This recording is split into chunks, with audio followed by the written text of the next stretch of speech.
Hi, everybody. So I don't know if we should wait another minute for people to come in, or it's 6:03, so should we just get started, do you think, Ricardo? All right, so welcome. We're delighted to be here tonight. I want to thank Ricardo, who is here with us. He will speak in a minute. He's with the Campus Vote Project, and he organized this event tonight. So thank you for creating this opportunity for all of us. So my name is Susan Spica. I'm the Executive Director of Education Voters of Pennsylvania. And we're a policy and advocacy organization that is part of the Keystone Research Center.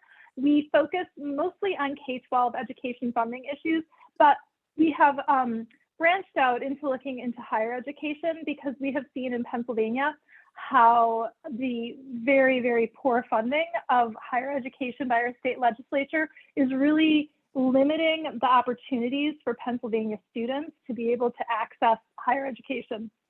And so when we look in Harrisburg, we try to, find solutions for problems that are good solutions. And so we've been looking at Governor Wolf's budget proposal this year, which would substantially increase funding for higher education, specifically for the PASSHE system.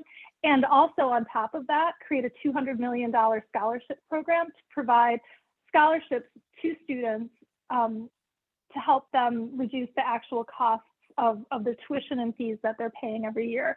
It's called the Nelly Bly Scholarship Fund. We are just so excited about that program, his proposal, and I'll put something in the chat about that. But I'm really excited to be here tonight to listen to students talking about what it is actually like to be a student on a campus in Pennsylvania today. So I will be moderating it, but I hope that I will be hearing much more from students. And so I'm going to pass this over to Ricardo, and he's going to take it for the moment. So thanks for coming tonight. Awesome. Thank you everyone for joining us for our first ever Pennsylvania Education Forum in partnership with the Pennsylvania Budget and Policy Center, Education Voters of Pennsylvania, and APSCUF. And so at the Campus Vote Project, we basically run three major initiatives in the Commonwealth. Number one is our Democracy Fellowship. So we have 30 Democracy Fellows who are college students on campuses in Pennsylvania who are boots on the ground, working with their peers, faculty, staff, and administrators to institutionalize voting reforms. We also work with our voter-friendly campus program, in addition to our large Pennsylvania Youth Voting Summit, which is the largest in the state that brings in both high school and college students in issues around our democracy.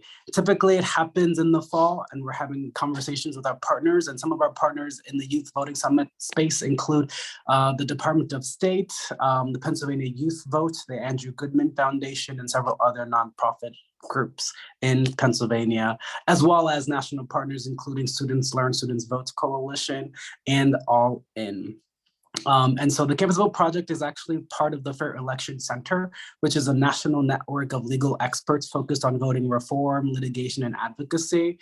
And so I always tell folks, my colleagues in Washington, D.C. are sitting behind their desks just itching to sue somebody because our democracy is always under attack. Voter suppression is very real in this country.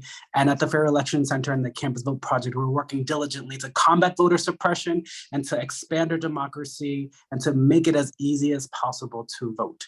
So that's a little snapshot on the Campus Vote Project and the Fair Election Center. We're so happy that y'all are here to learn about what's going on in Pennsylvania regarding higher education.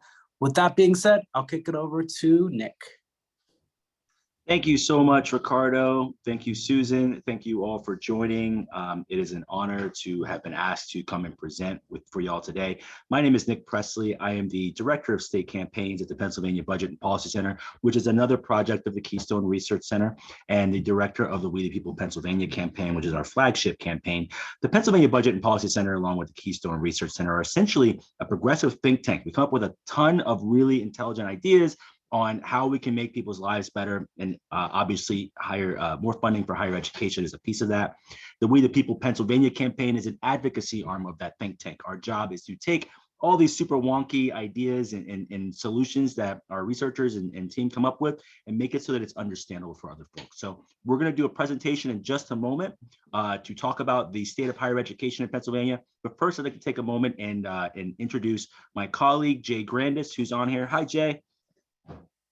Hi, I'm an organizing associate for the We the People PA campaign. I live up in Lycoming County and Williamsport. I don't know what my problem is today. I cannot speak. That's, I guess, all I have to say. Fantastic. And I live in State College, Pennsylvania. Do we want to introduce the other students real quick before I get into it, Ricardo? Sure, go for it. Go ahead, Melissa. Hi, my name is Melissa Stow. My pronouns are they, them, but any work for me with as long as they're with respect. And I am a student at Kutztown University of Pennsylvania. I'm a transfer student. I transferred to Kutztown and graduated with my BA in English in December 2021. And now I'm pursuing my master's degree in student affairs in higher education at Kutztown University. So I liked it so much that I stayed in PASSHE after I transferred to there. So I'm a big advocate for affordable higher education and especially working with marginalized communities of students and making sure that students get the funding and opportunities they need to succeed. So thank you so much for having me. Hi, everyone. My name is William Turner. I'm a second year in the College Student Affairs Educational Leadership track at Bloomsburg University of Pennsylvania. I went to Bloomsburg for my undergraduate. I graduated in 2019. I came back to do my master's program, so about to finish up in May. I'm right now the graduate assistant for the Frederick Douglass Institute for Academic Excellence. I am as well doing my field experience with first generation students at Bloomsburg University, and I am doing the co-advising for our Tri Alpha Honor Society at Bloomsburg University. Fantastic. Thank you, Melissa and William, for introducing yourself. We're going to go ahead and get started. I'm going to have Jay go ahead and share his screen.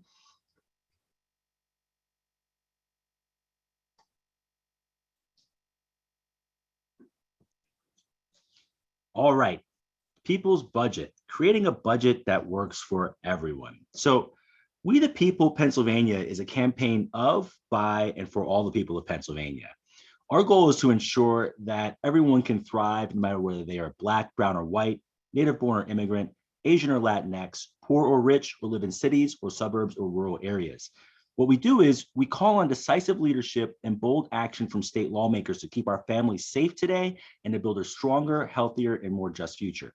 We realize that for too long, we have let politicians who serve the interests of the corporations and the rich divide us on the basis of what we look like, where we come from, where we worship, or how much money we have. And by dividing us, they've given us public policies that do too little to help most Pennsylvanians while just making the rich people and the corporations even richer.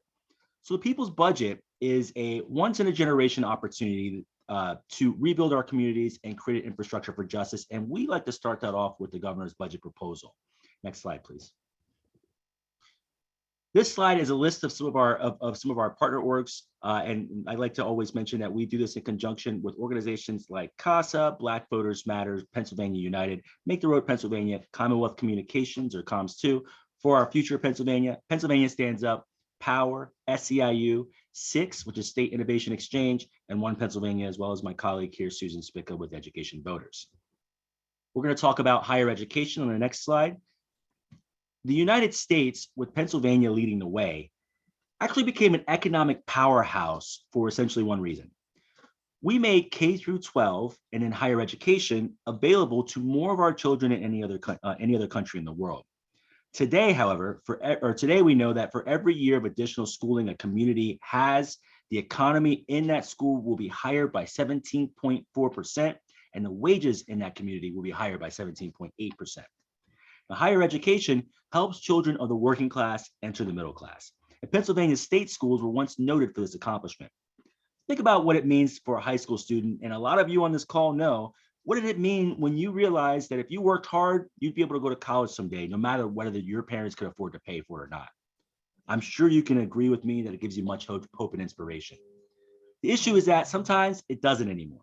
The future of too many kids and the economy of Pennsylvania as a whole are threatened by cuts to funding in higher education.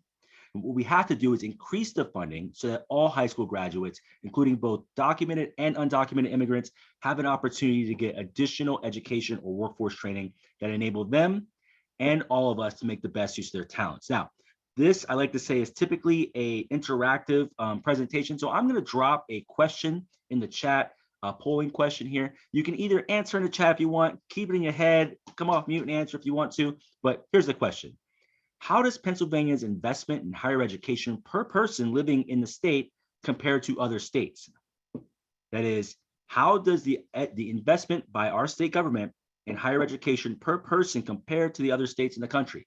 Do we have a less than average investment, a more than average investment, or an average investment? Give you all about 60 seconds. Nick Marcel says less than average.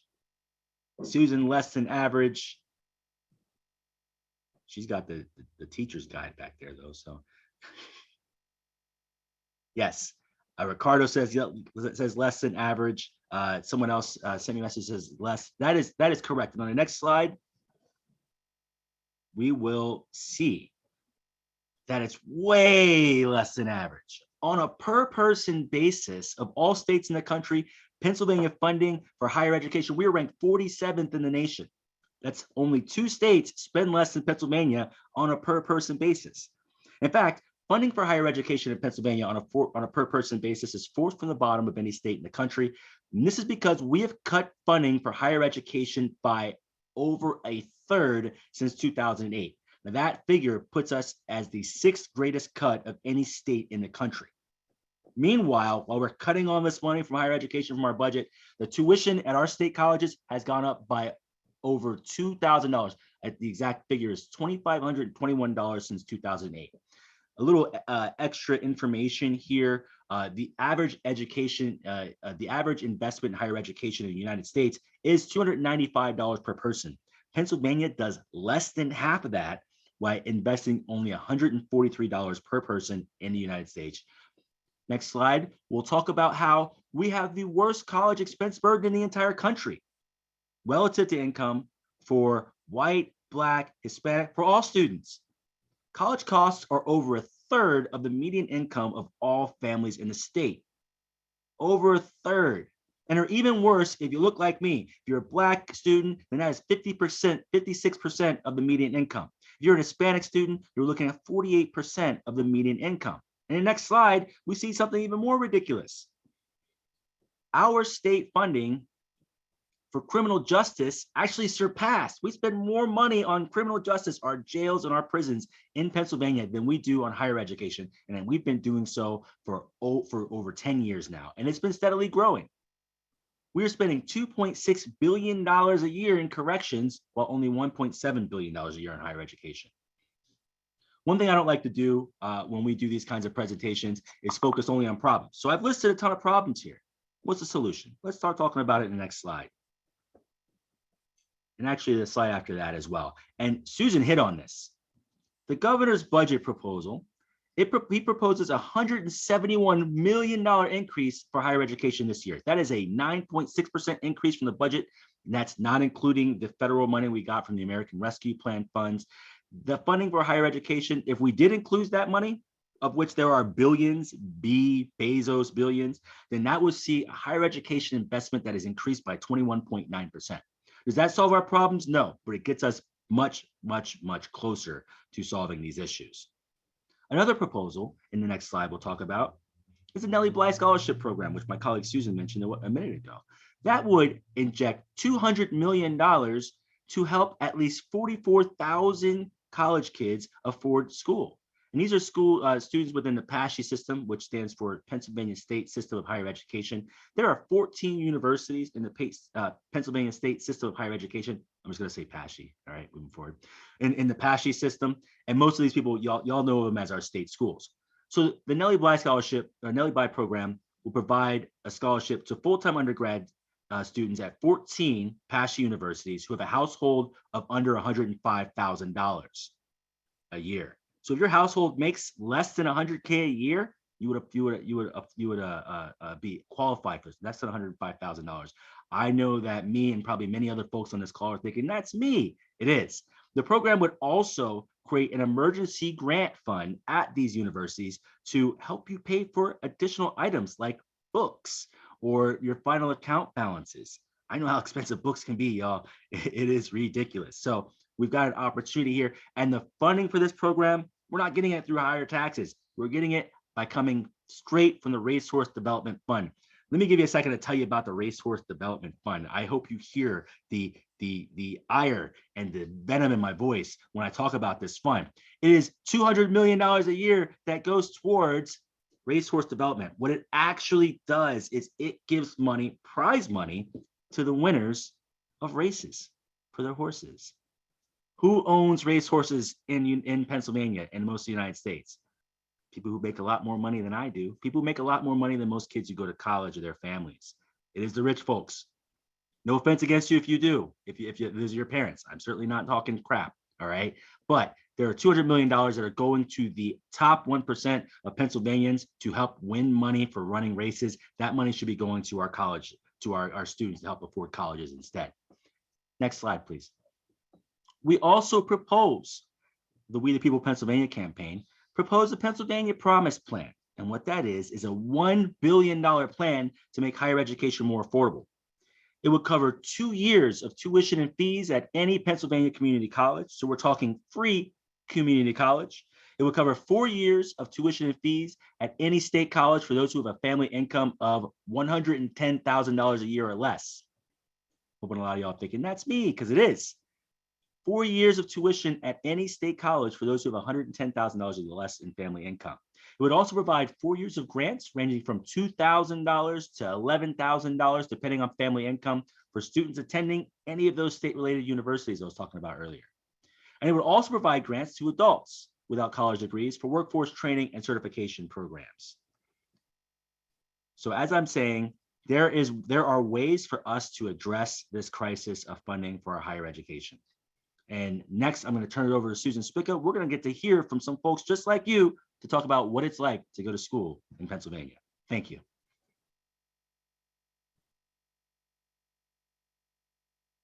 My mouse is a little wonky. So we're going to just take a little time to have William and Melissa talk to us about what it is like to be at a state system university right now and kind of what it means to be a student today. So I think we'll start with Melissa, and I'm just going to ask a question and you can just answer it, and then we'll go to William and he can answer it. And then I'll ask William a question and we can go back to Melissa. So just if you could introduce yourself and summarize your experience at the state system university, and then maybe talk a little bit about the challenges that you're facing.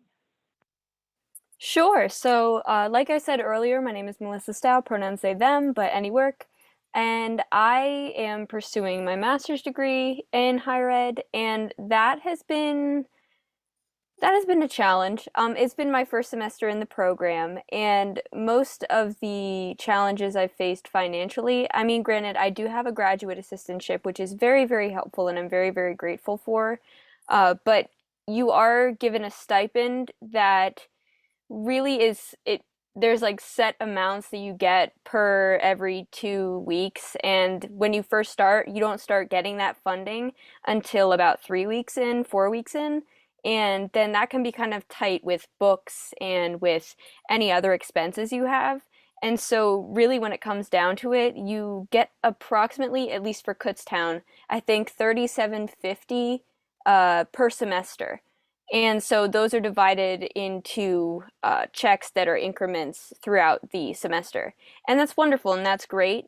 But for a lot of people, we're funding our own education. And we're funding, and this goes beyond just me. I consider myself a traditional student. I'm a first-gen student, but I'm traditional in the fact that I went right from high school to college. I did transfer, but I went into college right after high school. And so I'm paying for this education myself. And so it's a little bit difficult, to say the least, to find that kind of funding. And I know a lot of my friends experience the same exact struggles, even in undergrad. And it's so unfortunate to see students that are so brilliant and so motivated just have to withdraw because of family reasons, but more importantly, because of financial reasons. And so a budget increase like this could relieve so much stress. And as we've all talked about, mental health has become so much more prevalent and discussed in the media. I mean, it's always been prevalent, but it's not been nearly discussed as much as it is currently. And this kind of increase would really relieve a lot of that stress that comes from financial struggles for students. So I would say financial is one of the biggest areas which I'm concerned with and which affects me, my younger sibling, and tons of other students and their siblings, and even parents in the state system right now. Thank you. Hi, everyone. I'm William Turner here from Bloomsburg University, pronouns he, him, his. I'm on a lot of the track with Melissa. It was, for me, coming into Bloomsburg, this was definitely my choice coming in because financials and everything had such a big track on it. Being first gen as well gave a lot of sides that I did not expect coming into university, and a lot of difficulties that when speaking to my fellow peers, it wasn't until I found other first gen students that I was able to really see what we were all having similar struggles and similar difficulties that came down to financials. And it came down to stuff that going through undergrad into graduate, being able to budget and being forced to budget even more, come from my upbringing up to here, being able to budget was something that I am grateful for. But as well with Melissa noticing that there is there's an underscore to what they actually give you. And when you go to Bloomsburg, we have a $2,500 stipend that is split up throughout the semester. And that does not cover at all what is actually required. The GA-ship does help a little bit, which is great, but that only covers so much. Once you start worrying about housing and everything else, you start looking at second and third jobs. You start worrying about the other stuff that comes along with it that, okay, well, I want to do X, but I don't have the money for X. So I have to worry about all the other things that I have to now take into priority over X. And then that leads into spending less time with peers and spending less time gaining the community that you want to gain. And I feel like I've been able to combat and make through what I have been able to, but it has been a struggle throughout the last 2 years and my overall 6 years at Bloomsburg. And so I guess this question kind of follows up on that. So if there were increased state funding and there were fewer costs, then fewer costs were associated with your attendance. So you didn't have to pay as much to attend, both because I think we know that it's both tuition is expensive, but then you also have room and board, which is very expensive. And then you also have books, which are very expensive. And so it all adds up to being a whole lot of money. So thinking about yourselves and thinking about your peers, if a lot of those money issues went away, so I think for those of us who are older, I went to University of Wisconsin, and my tuition was $2,000 a year. So my family could literally say to me, we don't have any money for you to go to college, but I could go and make it on my own. And I really didn't have the financial problems that you have. And so imagine that you had a school where you had a couple $1,000s that you had to come up with. And how would your experience be different? And how would the experience of your peers be different? Can you imagine that? Yeah, I can imagine that to an extent, because I could see that being where I would have one job and not three. In my undergrad, I was a community assistant and I was also in the student government. And I am extremely grateful for the opportunity to be in the student government because on the executive committee, they did have books that were covered. So that was very nice, but that was about $1,000 every semester alone just for books. The housing was massive. If I was not, to be 100% transparent, if I was not a community assistant and in the student government, I would not have been at Bloomsburg for the rest of my university career. I would have easily withdrawn and gone to Northampton Community College, or had taken a year off, just because the cost is so massive to go even to a state school, because it does cost roughly $10,000 plus to go per semester.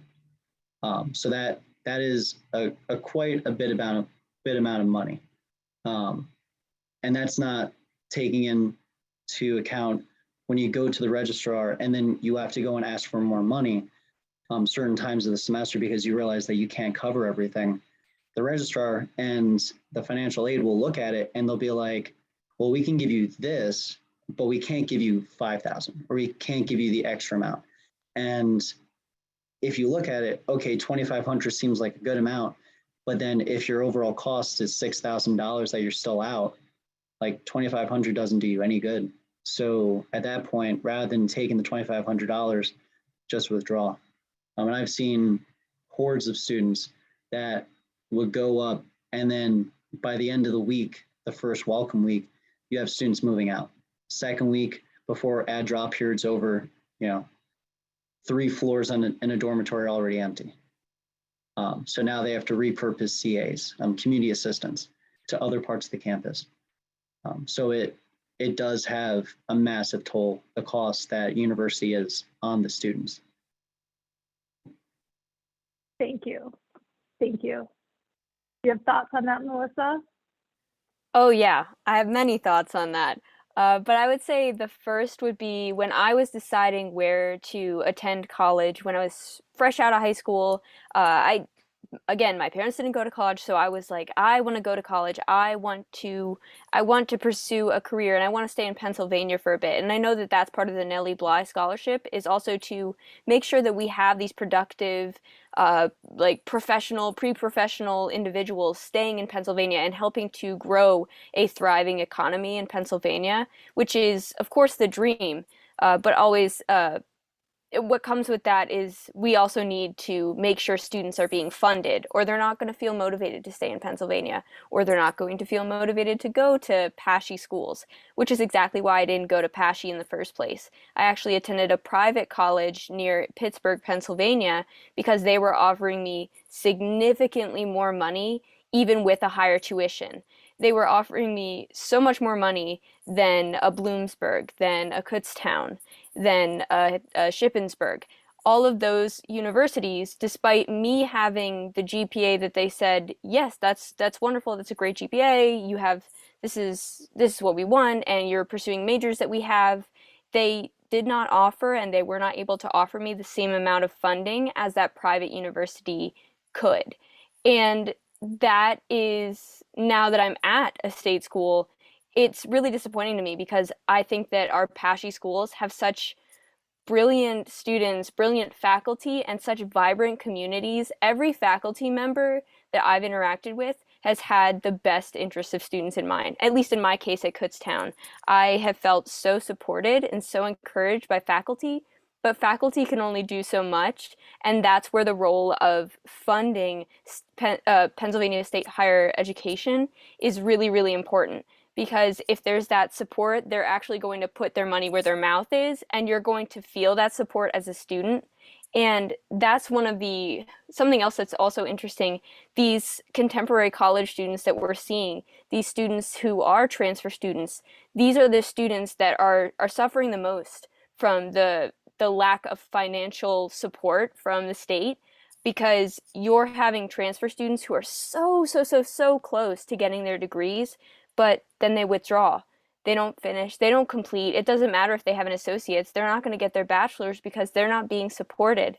I know just recently, Kutztown University, and I was one of those who had the privilege of benefiting from this, started a transfer scholarship program with transfer students from, whether they're from a four-year university, so whether they're those lateral transfers, vertical transfers, reverse transfers, it doesn't matter.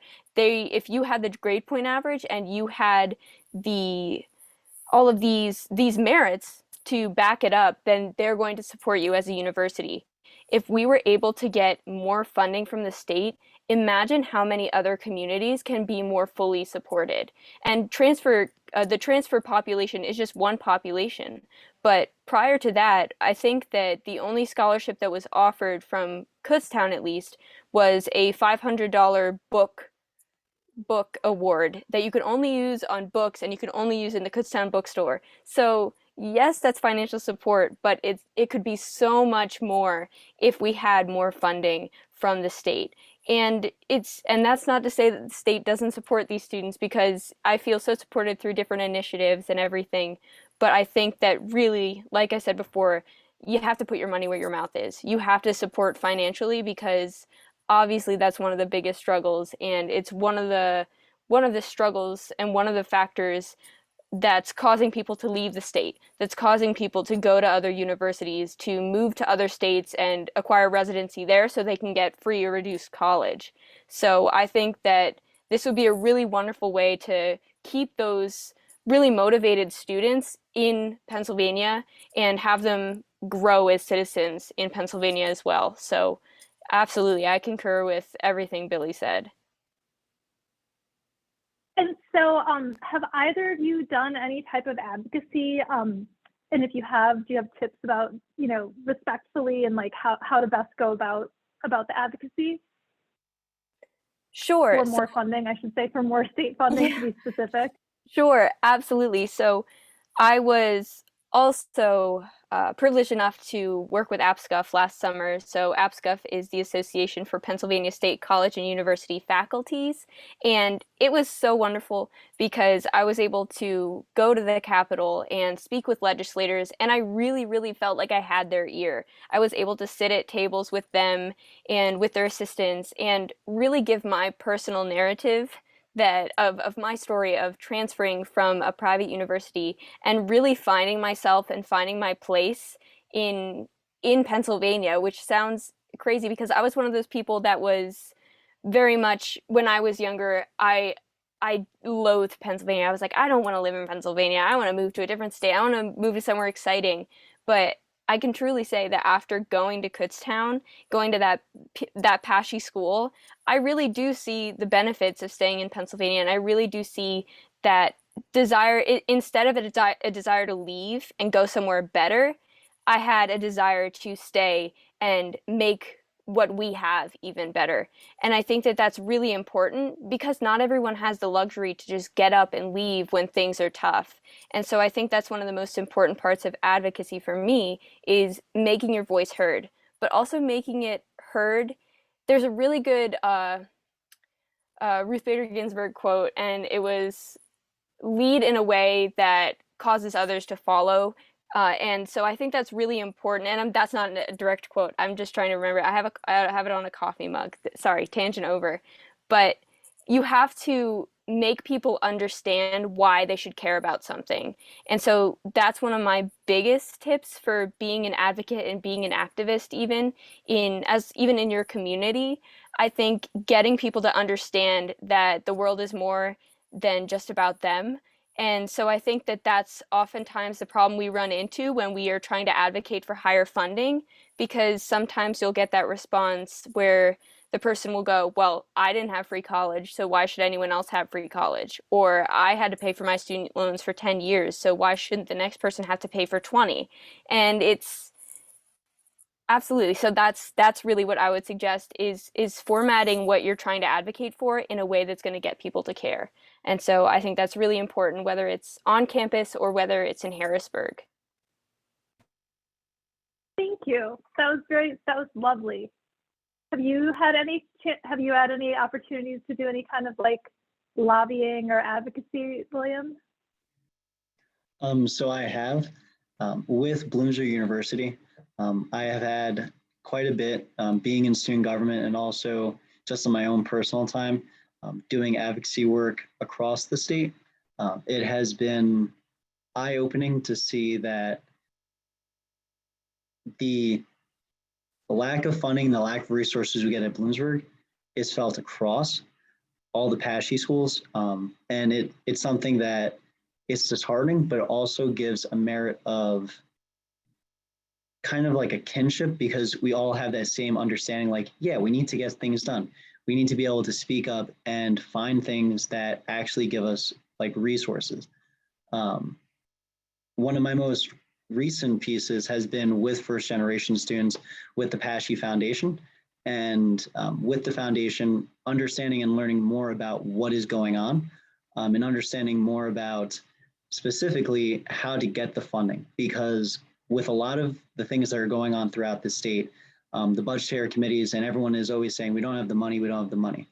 But then when we go forward and we actually bring them scholarships and grants and funding that we are pushing and we are actually investing time and money into ourselves and resources, putting 5 people to work to find a grant and a scholarship, that's time, money, resources, that's human power being placed into a specific grant for $1 million, something that we don't have, or money that we aren't given, funding that's not quote unquote available for us, that we do need, that would keep students inside the state system and would keep individuals across the state in Pennsylvania.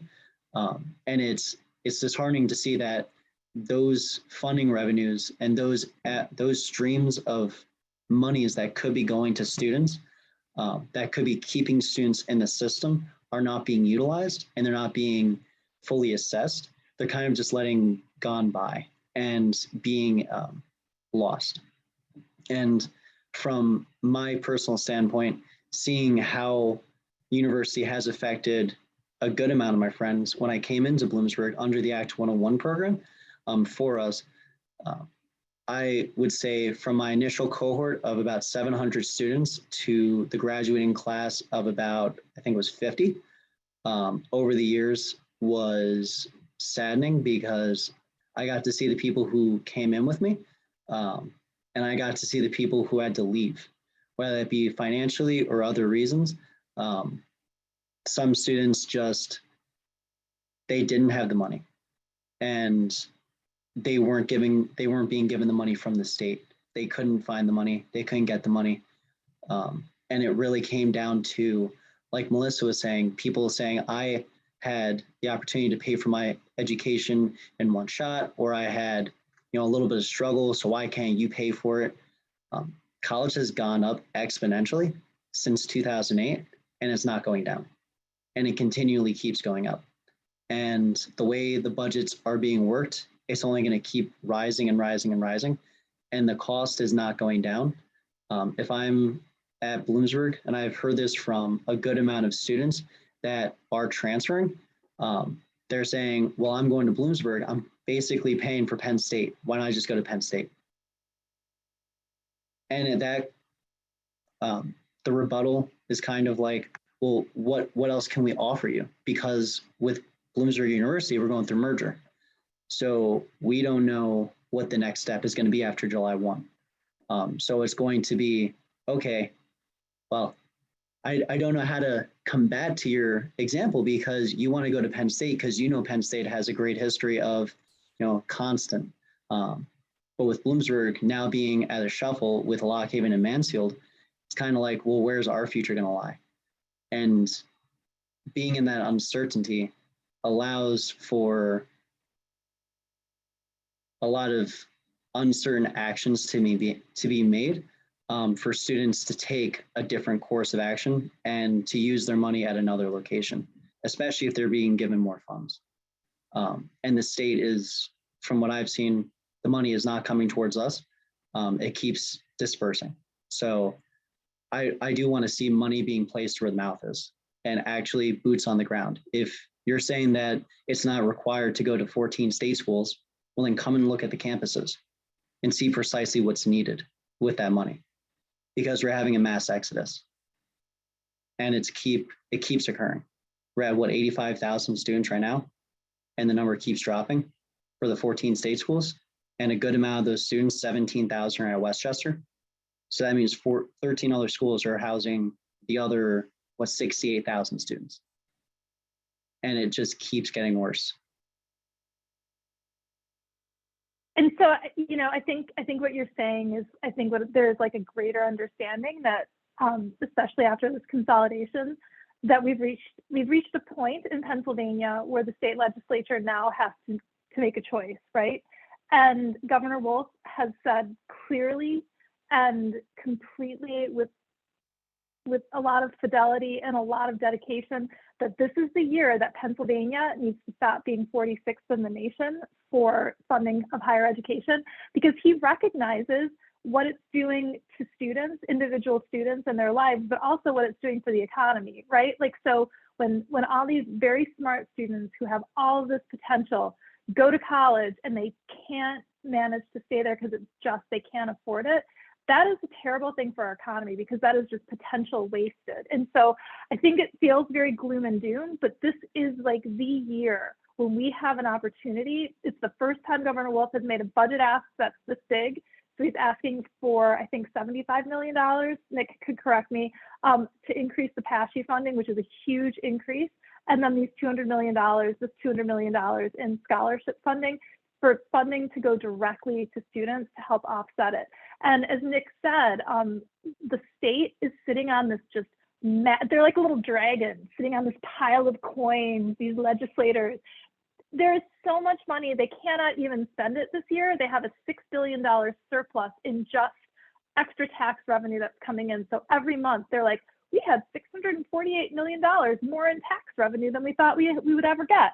And so, so Nick said an $11 billion surplus. So when you look at the recurring money that's coming in, and then you look at all the federal funding that's sitting there, I mean, in a generation, we haven't had this money in Harrisburg. But I will tell you this, state lawmakers will not spend it unless they hear from their constituents and know that people want them to spend it. And the other thing is, it's an election year this year. The state lawmakers are going to be a lot more receptive and going to want to please their constituents a lot more this year than they might in a different year. And so I don't know if everybody is registered to vote here, but the Campus Vote Project, obviously is about getting people registered to vote, but they don't, like any of your elected officials, they don't care what you have to say if you're not a registered voter. Does not matter. And so, that if I were you, I would register to vote. And then I would reach out to my state lawmakers and I would talk to them and I would tell them a story, and you can do it by email, you can do it by a phone, you can call their office, you can call their office when they're not in there on a weekend and leave a phone message with your name, your phone number, and your address, and tell them your story and ask for a reply. But they really, really, really, really, really need to hear from people, because if they get some pressure about this higher ed funding, I think that you guys could see a massive just influx of money that would be like transformative, both for the schools, but then also just for the lives of the students. And so like that Nelly, I'll put it in the chat again, the little Nelly Bly Scholarship thing. If you put in your address, it'll go right directly to your lawmakers, and then they'll get the letter, and then they'll have to respond to you, and then you can work more on telling your story, because I think a lot of them also don't understand like what it means to be trying to pay for college in this day and age. And sometimes when they get to know their constituents, it can make a really big difference. And then suddenly you can find that somebody who is a skeptic could become a champion. But it's really about being registered to vote, because otherwise they are not going to be interested. So I don't know if either of you have any parting comments, or if you want to open it up to questions for anybody who's here. You can put questions in the chat or ask questions of Melissa and William, or just share your stories if you have any comments. Anybody who's on? Do you want me to go first? Go ahead, William, go for it. So I would definitely say what I've noticed needs to occur, and I think this is something that we just have to get out of the mindset that others are going to do the work for us. We have to physically go and do it. If we keep saying something is going to happen, and we keep saying that, oh, well, this person has great ideas, and then they end up losing, well, it's because you didn't go out there and vote. You didn't go out there and do the work that was needed to go and educate and show others, and in a cordial way, and in a way of expressing where everyone can sit there at a table and have a productive and mindful conversation, that this is what's actually happening and this is what needs to occur. because if we keep cutting the funding and the things that need to happen for the state, then the students who are getting these educations from the 14 state schools are going to leave our state and they're going to go somewhere else. At Bloomsburg, we have one of two programs in the entire state for ASL that is an actual ASL program. One of two programs. And a majority of these students go to Florida, go to New York, New Jersey, but they're not staying in Pennsylvania. They're not being here. We need ASL interpreters. We need individuals to stay in the state. That is only one small area. But we are not able to keep those individuals because they see better opportunity elsewhere. We are not giving the money that's required to support the individuals who just graduate. We're not giving the money. And if we're going to put our money where our mouth is, rather than lining people's pockets, it's to help keep the individuals who are needed in the state. If our nurses are seeing a reason to go to Virginia or North or South Carolina because it's paying better, they're going to keep going. But if we provide the other way of, hey, we'll give you money, on top of that, we'll also try and find a way to offset costs post your first year out of university, we will retain our students, but we're not putting our money where our mouth is. And we're not having individuals go and put boots on the ground. That's my point of view. Thank you. Very well said. Very well said. Yeah, yeah, Melissa, go ahead. Absolutely. I completely agree with that. And it's so funny that William mentions that because I actually almost went to Bloomsburg when I went out of college because I wanted to be an ASL interpreter. But then that took me to the only other accredited program in Pennsylvania, which was that private school. And yeah, I mean, like both programs have wonderful ASL instructors, but that's something that we definitely need to have more of in Pennsylvania, especially considering that I think it's Pittsburgh and Philadelphia have some of the largest deaf communities in the US. And so those are thriving communities, but they can thrive even more if we have the supportive resources. Because I mean, if everyone knew ASL, we wouldn't need interpreters, but that's not happening anytime soon. So yes, we need interpreters.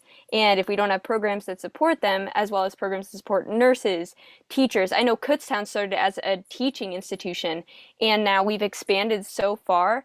But how are we going to maintain that reputation in the PASSHE school and in the country if we don't have the funding to support those students and retain those students?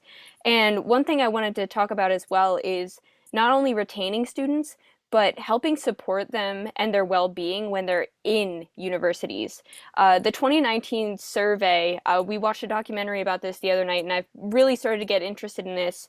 It was led by the Hope Center for College, Community, and Justice at Temple University, and it was 39% of students said that they were food insecure, and 46% said they faced some level of housing insecurity, and that's just unacceptable. And the reason being is because tuition prices are so expensive, books are so expensive, housing is so expensive that oftentimes students are going without meals. Students are living in their cars if they can even afford a car, or they're living in libraries, like the case of the Bobst boy a few years ago, and it's at NYU, and it's unacceptable. If we're having students that are willing to put their life on hold to attend university and to progress further in a professional career that's going to benefit our economies, should we not be supporting them with at least the bare minimum of like food, housing, and shelter? That's what they need, and we're not providing that. So much so that 46% said they're housing insecure and 39% said they're food insecure. And the fact that we have food pantries on campus, I mean, food pantries have never solved hunger, so they can only help to alleviate the symptoms of that problem. And really the only way to solve these issues with retaining students, with ensuring their well-being both mentally and physically, we need to put that funding out there. We need to support those students. And that's why the Nelly Bly Scholarship would be absolutely incredible. And I know that we've been pushing and pushing and pushing this Nelly Bly Scholarship for years, but I think we might finally be able to get legislators to listen, especially if we contact them. I know that phone banks are a really, really great way to do this. And especially if you have designated areas on campus where there are phones available to students, your legislators are a lot more likely, if they see it from that official number, than they are to see a random cell phone number. So that one is going to depend on universities and depend on your campuses. But I know that that's something that Kutztown Student Government Board has been doing, as well as writing letters to legislators to increase PASSHE's funding. We've also been creating videos in order to tell our stories. I know APSCUF does that as well, but Kutztown specifically has been sharing videos of students telling their stories of their struggles with finances and their love for the PASSHE schools, because there is a love there, there is a passion there, and there's reason for hope. And so I don't want this all to be doom and gloom, because I keep talking about our financial struggles and everything like that. But there's really a hope there, because there are students that really, really love the schools that they're attending and they don't want to leave. It's when we put even more struggles and add more tension into their lives when they're forced out of the places that they've called home for 1, 2, 3, 4, 5, 6, 7, 8 semesters. So I think that definitely reaching out, like Billy said, if you're not, you shouldn't wait for someone else to do it, because you need to be your own advocate and then be an advocate for future generations, because that's the only way we're going to get people to listen to that and to generate even more hope for the future. So those are my thoughts, my long tangents, but it's really important. Absolutely. Yeah, you two both seem very just, I feel like the PASSHE system has done a wonderful job. You obviously were great when you went in, but then, I think you're a testament to the great state system schools that we have right now. So thank you. I don't know if anybody here has any questions that you would like, or if anybody that's on would like to make any comments right now. I know Zoom is like a tough place to be sometimes. So I think it's pretty impressive that we have all of you out here tonight. I think one thing I wanted to quickly jump in is that we wanted to be timely with this higher education forum, because the primary elections are literally a few weeks away, so it's fast approaching. And so we want folks to talk about higher education funding and connect that to our vote.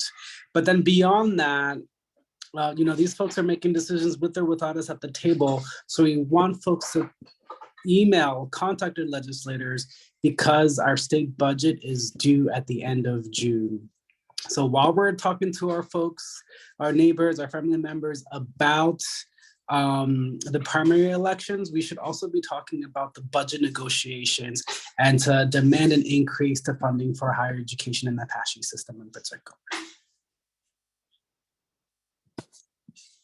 I second that. And again, I will say, if you want to begin, the easiest way to start to get to know who your lawmaker is you can just go into you can just click on that little letter, and then it'll tell you who your lawmakers are, and you can start a conversation that way. If you want to start that way, that's great.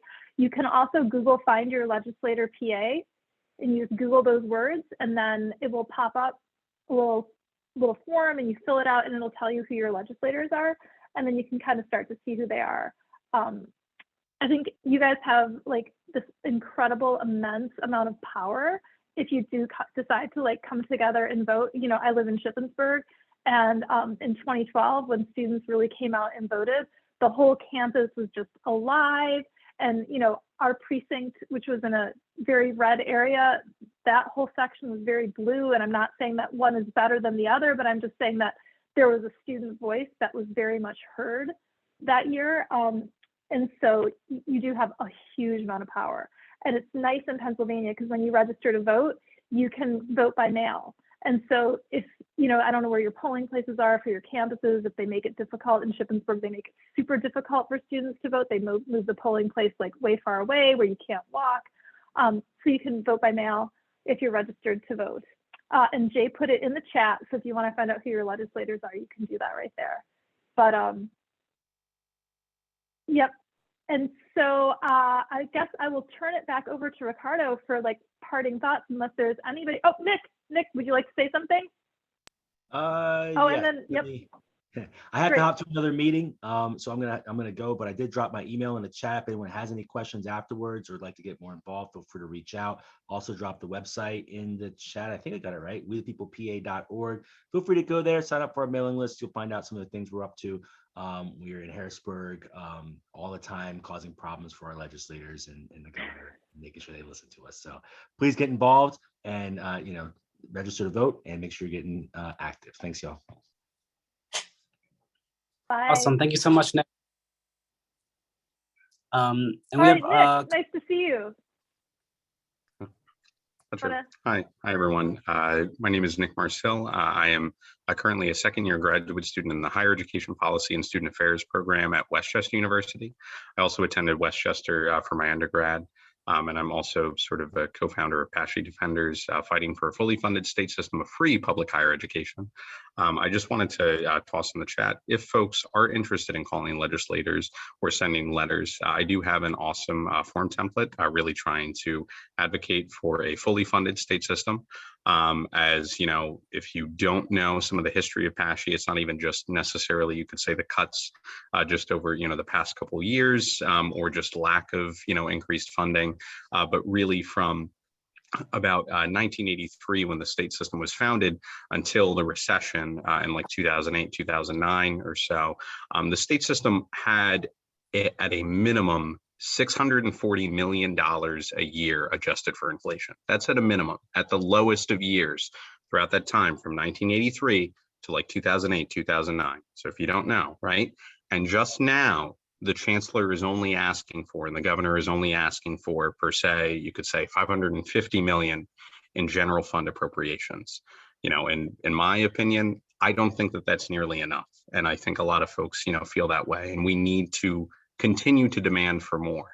As we shall see the sort of continued, hikes in tuition and fees, as I've seen sort of at Westchester, an increase that's going to be coming for certain student fees. And I'm sure that that's the case at, various other PASSHE institutions. And, I was recently at an action just in DC calling for Joe Biden to cancel all student debt. And 2 days after that action, what do you know? He extends the moratorium. So we really can organize and come together to really, create pressure to, call for these elected officials to actually do something on this issue. So I highly encourage you to check out, if you want to, PASSHE Defenders on Twitter, check out the Debt Collective calling for full and total debt cancellation. But, as well, do what you can in your own communities to really, engage with others, because that is extremely, extremely important. And lastly, to randomly say, if you are a PASSHE student and you are interested in, fighting for this, feel free to contact me. I'll put my email in the chat. I might be trying to get some PASSHE students together come May to do an awesome advocacy day in Harrisburg. So we shall see what happens. Thank you very much. I put it in the chat, but I highly recommend everybody follow Nick on Twitter. You should put your Twitter handle in there because you are great. So thank you. And now I think Lewis had his hand up next, and then the next person whose name I'm not sure of. I just wanted to take a moment to say thank you to all the presenters. You guys presented some great information, especially the youth, Melissa, William, all of you guys, Ricardo, who are really pushing forward for this. Like, it really is necessary, so I just wanted to commend you and say thank you for speaking up. Thank you. Ricardo put this all together, and so thanks, Ricardo. I can't take Thank all you. the credit. It takes a village. Also, I am a PASSHE student and grad. I went to Millersville University for undergrad, and I'm currently in the MSW at Millersville University 6 years after graduation. So I don't know why I decided to go back to school, but here I am in the midst of all of this craziness. But, my passion is, working in communities of color and doing advocacy and community organizing work. And I hope that using a social work lens will help me advance in my career and help others using a social work lens. But anyway, thank y'all for joining us. And we have another person here that wanted to share. It's 1, 2, 3, 4, 5 iPhone. What is your name? Hi, everyone. I have not mastered the Zoom call via cell phone, but my name is Kate Kanazi.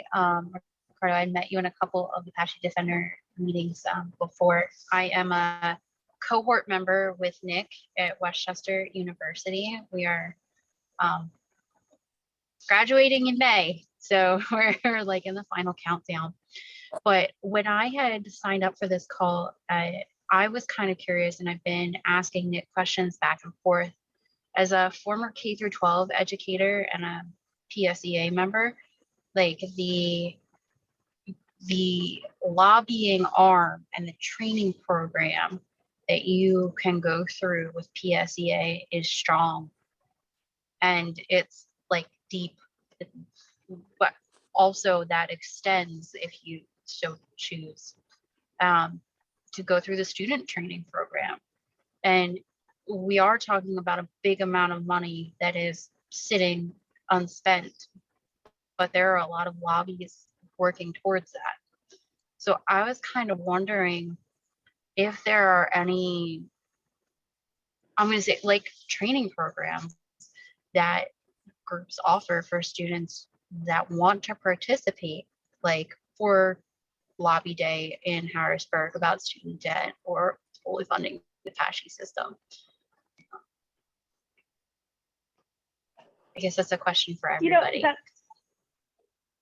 That's a good question. And I think, We the People, they do have like their little modules that they do. So I think that they could be helpful. As voters, we do random trainings about like how to be an advocate. You know what I mean? I'm sure nothing to the extent of like what PSEA does. I don't know if APSCUF does anything. There was somebody from APSCUF on earlier, but I'm not sure if she's still on. But I think that's a really good question. For lobby days, if people want to come, we're going to have a lobby day on the 24th, and we always we do K-12 most of it, but we have, one pagers and handouts. We make appointments for people to go meet with their legislators. We all gather together around the table. We do a little training before people go into meetings. And so Ad Voters does do that on our lobby days. And so if anybody would be interested, I'll put my name in the chat. On the 24th, we're going to be doing a lobby day. And so if it would be helpful, I'd love to help with all of this, but I don't know if there might be another organization that would be better. But that's you're right. The tool, you need the tools and the training, I think, to make people comfortable, right?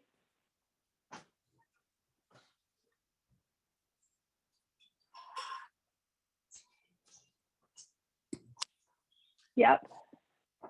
Another thing I wanted to quickly add on here to connect this to our vote is the work that we're doing at the Campus Vote Project. And so I wanted to share here in the chat our voter-friendly campus report that takes into account all the challenges due to COVID. And so in 2020, we had 235 designated voter-friendly campuses. And this year we have capacity, and we're currently actively recruiting up to 300 campuses across the state. And I'm proud to say that we have the most number of voter-friendly campuses in the country. We have 28, including Kutztown University, Bloomsburg. I'm looking at you. So we're hoping to get Bloomsburg coming up, as well as the Community College of Philadelphia, Northampton Community College, University of Penn, Clarion University, Edinburgh, Cal U, and several other campuses. We're working to become voter-friendly campuses, and we're working to institutionalize voting reforms and to remove barriers to voting on campus, to make it easy as possible to vote, right, to expand our democracy through civic engagement and student participation. And so I'm gonna drop my email in the chat, and we're also actively recruiting democracy fellows who are boots on the ground students working on campuses. So this semester we have 30 democracy fellows who are paid to do this work, and they work about 10 hours a week. And we're actively recruiting democracy fellows up to 40 for next semester as we head towards the general elections. And so we have our democracy fellows to be a voter-friendly campus. And then also, as I mentioned earlier in the presentation, or earlier in the beginning during introduction, is our Pennsylvania Youth Voting Summit. And so I would love to stay in touch to talk more about democracy work and how we can get more, not just college students involved, but also family members and folks that are involved in higher education One of the things that I've learned over my years is it's all of us or none of us, right? There is no single issue, and we have to take all of this, in different angles, and also be timely with it, right? We just celebrated, Women's History Month last month, right? Or Pride Month in June, or LGBTQ plus History Month. We want to be timely and make or build or rather bring awareness to different marginalized identities, and also include folks in discussions around democracy, and the importance, and also emphasizing the history, right? At the Campus Vote Project, we also focus on HBCUs, historically Black colleges and universities, MSIs, minority serving institutions, as well as community and state colleges, right? Where there are more students of color in those institutions, right? And also, at least historically, HBCUs have paved the way for voting rights in this country, and that Black students have sacrificed, their lives, and we really have to pay homage to the sacrifices that, Black students and students of color have done over the years throughout history. But you have something, William? I don't want to take the spotlight. Oh no, so I was actually going to go back to a point of more trainings and more outreach and things of that nature. There are other universities and other constituencies that do offer free trainings and free programs that are out there. Harvard, Princeton, Yale offers some free ones. Cambridge as well offers some free ones. So you could look at those, but also if you're recognizing that there's trainings that aren't occurring currently and there's stuff that isn't out there, you do have the opportunity to work with one of your faculty members or someone in the local community, going to a course and asking if, sending an email to a professor, to someone stating, hey, I really noticed that you're teaching on this specific avenue, on this specific track. This is something that I feel would be really great to bring forward to the Pennsylvania State Legislature. Would I be able to attend one of your classes and see how your teaching is? And then afterwards have a little conversation about possibly creating a training to bring forward to the Pennsylvania State Legislature, to the Massachusetts State Legislature, to another state, to the federal government, but going and being timely about it, making a very specific schedule of how quick you want to get it done, and when you want to bring it into session.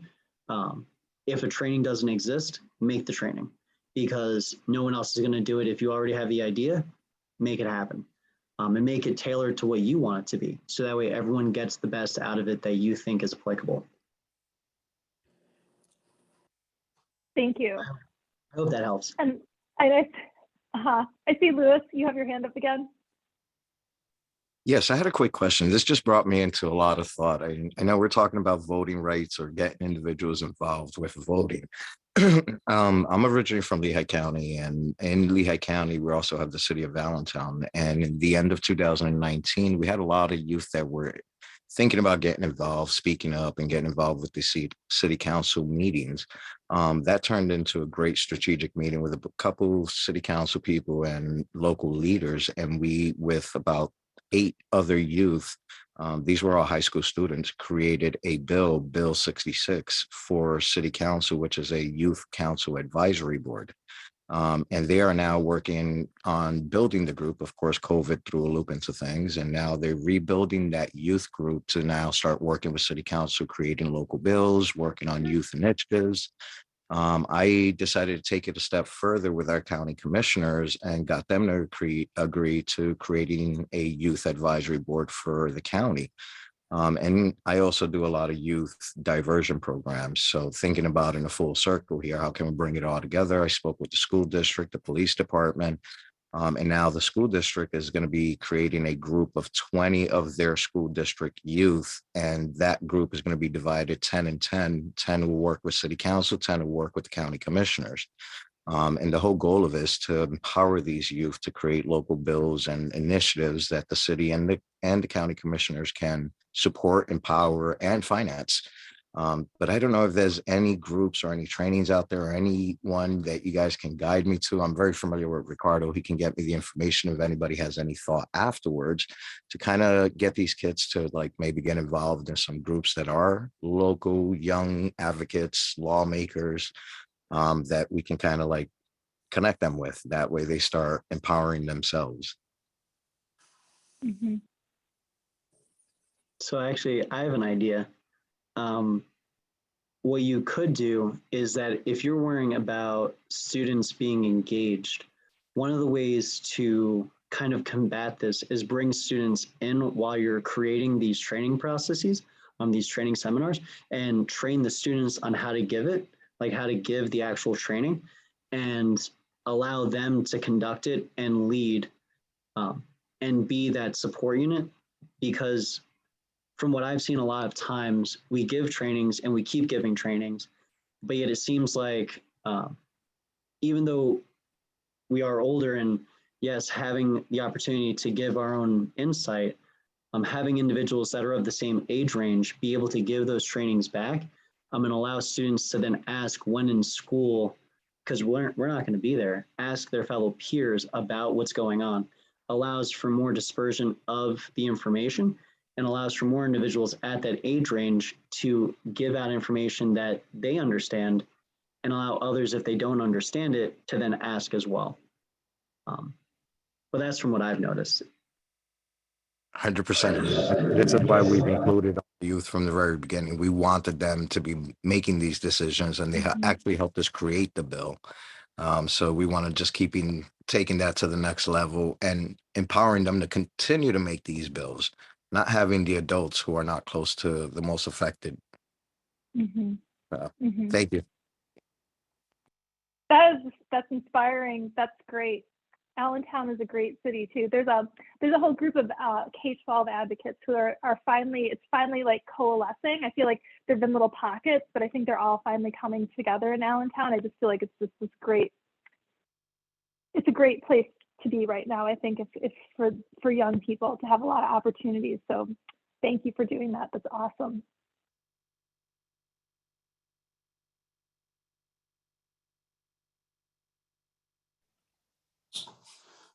Thank you all. This was great information. I appreciate it. I know I just unmuted, but I know that you were looking for organizations specifically to reach out to, and I'm kind of wondering whether or not the Rendell Policy Center in Philly would have something like what you were talking about. They do run different youth programs about being involved in law. Some of it is mock trial based, but there are other things that the Rendell Center also runs in Philadelphia. And it's Rendell, like. That's twice a day. I've heard of this. I'm also a CJAB member, Criminal Justice Advisory Board. And since we're working on the diversion efforts, we actually created what's called the Lehigh Valley Justice Institute, which runs almost very similar to that. We have a lot of different academic groups, Lehigh Carbon Community College, Northampton Community College, Lafayette, Penn State, and they are all doing like academic research on social injustice on many platforms, bail, as well as probation, parole, diversion. I mean, many different things. And this is how we're presenting our case to the county on here's the data. You know, we present the picture. We just actually did a school to prison pipeline for them. And this is all to bring all the awareness, the numbers. You can't deny it anymore. We're attaching the stories to add the feeling and also presenting the solutions at the same time. So this is all great things. And thank you guys.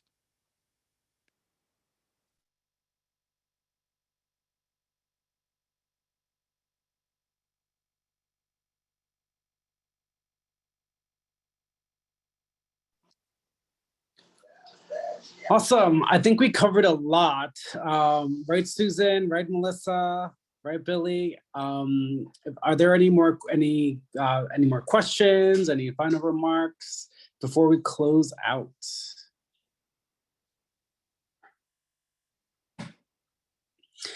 Awesome. Well, we talked about Governor Wolf's budget proposal. We talked about, our higher education crisis here in Pennsylvania. We had special guests from both Kutztown and Bloomsburg universities from the PASSHE system. Thank you, Susan, for moderating today's event from the Education Voters of Pennsylvania. Do you want to close this out, Susan, or should I? Yeah, no, I just want to say, I guess before we go, I just want to say a lot of thanks to William and Melissa. You guys just are great. Thank you for taking an evening when you're so busy. And thanks, Ricardo, for bringing us all together. I think it's, wonderful. There's a lot of good that can happen. I think it can seem a little grim and a little hard, but you know what I mean? I think this is actually like a moment in Pennsylvania to be pretty optimistic, because if we can get a good budget, we can get a lot of investments in things that are going to be transformative for people's lives. And the next 3 months are the months that are going to matter the most in the state. So, I'm just, it's lovely to have so many people be able to tune in for this much time on a Zoom on a weeknight. So thank you. And thanks, Ricardo. Yeah, thank you, everyone. Like I've heard, I'm not exactly sure who said it, but don't get angry, vote. Don't get angry, run for office. Don't get angry, take action. There's so many things we can do. But again, thank you so much for joining us for this Pennsylvania Education Forum. I'm so glad to have special guests from Kutztown and Bloomsburg University. Thank you, Susan Spica from Education Voters of Pennsylvania. Thank you, Nick and Jay from the Pennsylvania Budget and Policy Center to really break down higher education funding. Oh, there we go. Thank you, Matt. There are a bunch of links and resources in the chat. Please check them out, copy and paste. My email's in the chat. All of our contact information is in the chat. So I hope this is the first of many conversations around higher education.